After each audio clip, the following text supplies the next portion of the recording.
Hi friends, welcome back to our channel guys. మన channel name తెలుసు కదా, study for your valuable dreams.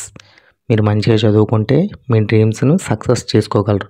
So friends, ఈరోజు పెట్టిన notification ఏంటంటే ఏపీటీఎస్ ఆధార్ సెంటర్లో Aadhaar supervisor and Aadhaar operators ఉద్యోగాలు భర్తీగా అయింది. దీని యొక్క జీతం వచ్చి 35,000. సొంత గ్రామంలో ఉండి పని చేసుకుంటూ నెలకు 35,000 సంపాదించే ఉద్యోగం మీ ముందు తీసుకొచ్చాను ఫ్రెండ్స్. దీని యొక్క పూర్తి వివరాలు ఈ వీడియోలో చూద్దాం. ఎక్కడ స్కిప్ చేయకుండా లాస్ట్ వరకు చూడండి, మీకు పిన్ టు పిన్ డీటెయిల్స్ పర్ఫెక్ట్గా తెలుస్తాయి. Let's go the video. Aadhaar supervisor operator notification release అయింది ఫ్రెండ్స్. ఆధార్ సేవా కేంద్రం ఏఎస్కే కింద CSC e governance services India limited ద్వారా ఆధార్ సూపర్వైజర్ ఆపరేటర్ పోస్టులు భర్తీకి దరఖాస్తులు ఆహ్వానించబడుతున్నాయి. ఈ నోటిఫికేషన్లో 10th plus ITI, 12th diploma pass చాలు. 2 తెలుగు రాష్ట్రాల అభ్యర్థులు అప్లై చేసుకోవచ్చు. అభ్యర్థి వయసు 18 సంవత్సరాల నుండి ఉండాలి. వెంటనే అప్లై చేసుకోండి. సొంత జిల్లాలో ఉద్యోగం వస్తుంది. ఆంధ్రప్రదేశ్, తెలంగాణ ప్రాంతంలో ఉండే అభ్యర్థులకు ప్రత్యేకంగా చెప్తున్నాను. ఈ పేర్కొన్న నియామక ప్రాంతాల్లో దరఖాస్తు చేసుకోవచ్చు. అర్హులైతే వెంటనే 2 తెలుగు రాష్ట్రాల్లో వాళ్ళు మొబైల్ ద్వారా అప్లై చేసుకోవచ్చు ఫ్రెండ్స్. సో ఫ్రెండ్స్, అర్థమైంది కదా, తెలంగాణ అండ్ ఆంధ్రప్రదేశ్ వాళ్ళు కూడా అప్లై చేసుకోవచ్చు. అది కూడా మొబైల్లోనే అప్లై చేసుకోవచ్చు.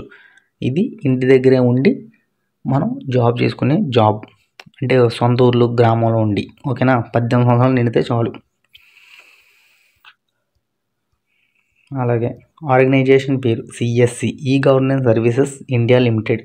పోస్ట్ పేరు ఆధార్ సూపర్వైజర్ అండ్ ఆపరేటర్. పనిది ఆధార్ సేవల నిర్వహణ, డేటా ప్రాసెసింగ్ మరియు ఆధార్ కార్డ్ జారీకి సంబంధించిన సేవలు అందించడం. అర్హతలు అంటే క్వాలిఫికేషన్స్. విద్యా అర్హతలు 12వ తరగతి కంప్లీట్ చేసి ఉండాలి లేదా 10వ తరగతి కంప్లీట్ చేసి ప్లస్ 2 సంవత్సరాలు ఐటీఐ కోర్సు లేదా 10వ తరగతి ప్లస్ 3 years పాలిటెక్నిక్ డిప్లొమా పూర్తి చేస్తే సరిపోతుంది. ఇది అర్హతలు. ప్రత్యేకత అర్హతలు వచ్చి యుఐడిఏఐ ఆధార్ సేవలు అందించడానికి అథారిటీ గుర్తించిన సంస్థల ద్వారా జారీ చేయబడిన ఆధార్ ఆపరేటర్ సూపర్వైజర్ సర్టిఫికేట్ కలిగి ఉండాలి. ఓకేనా, ఈ సర్టిఫికేట్ ఉంటే పక్కా మన ఎలిజిబుల్. కంప్యూటర్ వినియోగంలో ప్రాథమిక నైపుణ్యాలు అంటే బేసిక్ స్టెప్స్ రావాలి కంప్యూటర్లో.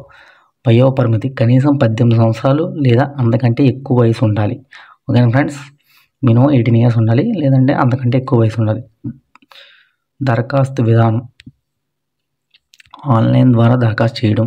సిఎస్సి గవర్నెన్స్ అధికారిక వెబ్సైట్లో లభ్యమయ్యే దరఖాస్తు ఫారంకు పూరించండి. అంటే మనకి ఆన్లైన్ ద్వారా పెట్టుకోవాలి. దీని లింక్ మనం కింద బయోలో పెడతాము, చూసి అప్లై చేసుకోండి. అవసరమైన డాక్యుమెంట్స్ అప్లోడ్ చేయండి. అంటే మనం ఏమేమి డాక్యుమెంట్స్ అప్లోడ్ చేయాలో అవే పెట్టాలి, అనవసరమే వేస్ట్. దరఖాస్తు సమర్పణ చివరి తేదీ వచ్చి 31/1/2025 అంటే 31 జనవరి 2025 లోపు దరఖాస్తు పెట్టాలి ప్రతి ఒక్కరు. ఎంపిక విధానం దరఖాస్తుదారులు విద్యార్హతలు మరియు అనుభవం ఆధారంగా ఎంపిక చేస్తారు. జస్ట్ అప్లికేషన్ పెడితే మనకి ఎక్స్పీరియన్స్ బట్టి తీసుకుంటారు. అర్హత కలిగిన అభ్యర్థులకు ఇంటర్వ్యూ లేదా ఇతర పరీక్షల ద్వారా చివరికి ఎంపిక జరుగుతుంది. ఎగ్జామ్ పెడతారు లేదా లేదు, ఇంటర్వ్యూ కూడా అలా అవుతుంది. తక్కువ అప్లికేషన్ వస్తే ఈజీగా మనం తీసుకుంటారు అన్నమాట. సో ఫ్రెండ్స్, ప్రతి ఒక్కరు అప్లై చేయండి. నో ఫీజు అనమాట, అసలు ఫీజు అయితే మాత్రం లేదు. జస్ట్ అప్లై చేసుకుని మనం జాబ్ సంపాదించుకోవడమే. ఎనీవే, అందరికీ ఆల్ ది బెస్ట్ ఫ్రెండ్స్. ఇంకేమైనా డౌట్లు ఉంటే కామెంట్ చేయండి, మనం డౌట్లన్నీ తీర్చేద్దాం. మన ఇన్స్టా ఐడి తెలుసు కదా, Kalyan06. ఎనీవే, మన సపోర్ట్ కోసం చిన్న సబ్స్క్రైబ్ చేసుకోండి, లైక్ కొట్టండి, బెల్ ఐకాన్ భద్ర కొట్టండి. మనం తర్వాత చూసుకుందాం. ఎనీవే, అందరికీ ఆల్ ది బెస్ట్.